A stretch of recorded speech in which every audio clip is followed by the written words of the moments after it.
ازيكم يا حلوين؟ عاملين ايه النهارده؟ ان شاء الله هعمل معاكم الغدا سريعا كده. هقول لكم تتبيله الوراك دايما لما بشتريها بحب اتبلها، وعينها متبله بتسهل عليا كتير جدا. بعينها في الفريزر بتفضل معايا ممكن شهر على ما اخلص الكميه اللي عندي، بتبقى حلوه قوي.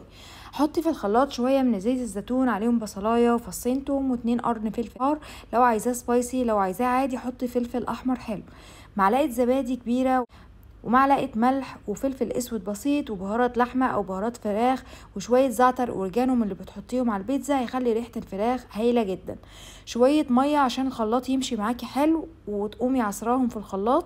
ممكن تختصري الخطوات دي كلها بانك تحطي بصل ومبشور وملح وفلفل وبهارات بسيطه مع اي صوص جاهز من بتاع السوبر ماركت السبايسي. يعني ممكن نحط صوص ناندوز او اي صوص حار موجود في السوبر ماركت، خديه وحطيه على البصلايه المبشوره والملح والفلفل، بهاراتك ومعلقه الزبادي. كل ده تختصر الباقي يعني. بعد كده طلعت الفراخ رصيتها في الصينيه زي ما انتم شايفين. كنت مكسله اعملها في السياخ بتاعه الشيش طاووق. حطيت مع الفلفل الالوان بالشكل دوت، والمتبقي من التتبيله خلطت بيه الفلفل وقلبتهم كويس جدا. بتدخل الفرن، بتقعد تقريبا ساعة على حرارة عالية وبتكون تمام. انا بحطها بتتبيلتها زي ما انتم شايفين كده اهوت. هي اصلا بتنزل ميتها وبتفضل تستوي لحد ما تنشف المية اللي فيها. في الوقت ده انا كنت سالقه الرز البسمتي عشان اعمله جنب الاكله دي. كنت بسلقه زي المكرونه بالظبط، ميه والزيت وملح لمده 7 دقايق. بعد كده بجهز بصل مبشور، جزر مبشور، شويه زبيب، ورق لورا، عود قرفه، ليمونه مجففه، عودين قرنفل. نسيت كمان احط حبهان بس الطبيعي اني بحطه. بعد كده بسخن الزيت كويس جدا. بعد كده انزل بكل الحاجات دي ورا بعضها لحد ما تحسي ان ريحه الحاجات دي بدات تظهر. طبعا ريحتها ما اقولكوش حلوه جدا جدا.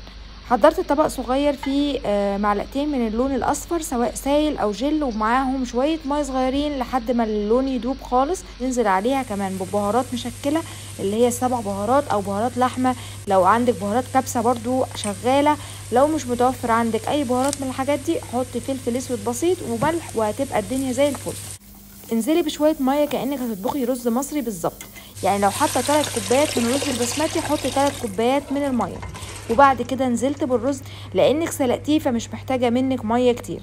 هتسيبيه لحد ما الميه تغلي كده، توطي النار لحد ما يستوي وبعد كده طبعا بطفي النار. زي ما انتم شايفين الرز لونه تحفه، مفلفل جميل، مستوي حلو، مش لازق في الحله من تحت، كل حاجه جميله جدا.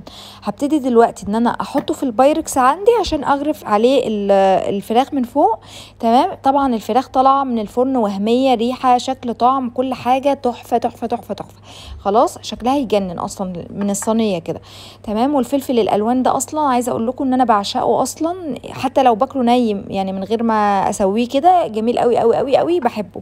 تمام. عندكم كده الاكله ممكن تضيفوا عليها سلطه، وممكن لو حد حابب يعمل اي نوع خضار مثلا او بطاطس محمره تقدروا تعمليها وتبقى وجبه متكامله. وكمان حلوه جدا للاطفال، هيحبوها جدا. يعني هي اصلا انا ولادي بيتبسطوا لما بيرجعوا من المدرسه يلاقوا الاكله دي. اتمنى يكون الوصفه عجبتكم، واتمنى ان انا اكون خفيفه على قلبكم. وما تنسوش تعملوا لايك وشير للفيديو، تعملوا سبسكرايب لقناتي على اليوتيوب اسمها زينب زياد. والسلام عليكم ورحمه الله. باي باي.